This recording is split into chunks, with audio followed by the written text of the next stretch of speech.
Buongiorno, ben ritrovati all'appuntamento con l'informazione di prealpina.it, rimpasto di giunta in regione. Entra Letizia Moratti come vicepresidente e assessore al welfare al posto di Giulio Gallera, che paga la gestione considerata da più parti lacunosa dell'emergenza sanitaria in atto. Gallera avrebbe rifiutato un ruolo da sottosegretario, eliminando quindi l'ipotesi di un ridimensionamento. In Forza Italia dovrebbe restare al suo posto Melania Rizzoli, l'attuale e quasi ex vicepresidente Fabrizio Sala dovrebbe ricevere qualche delega in più, mentre Alessandro Mattinzoli, attuale assessore allo sviluppo economico, lascerebbe il posto al leghista Guido Guidesi, ex sottosegretario che lascerà il Parlamento per sbarcare quindi al Pirillone.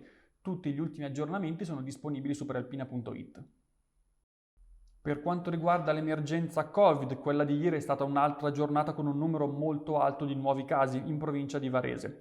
Dopo i 95 nuovi contagi di mercoledì, ieri il conto è schizzato infatti a 566 e si tratta del secondo incremento più alto degli ultimi 8 giorni.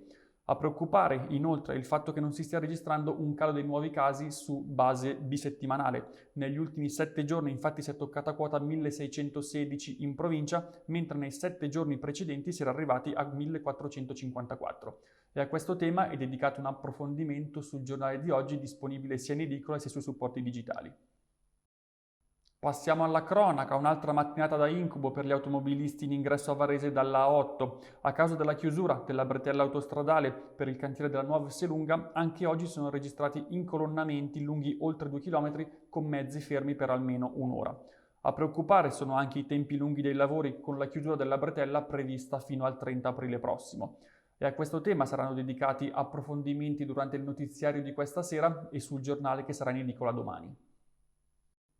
Questa è l'ultima notizia, l'appuntamento con l'informazione di prealpina.it torna come sempre questa sera alle 19, una buona giornata.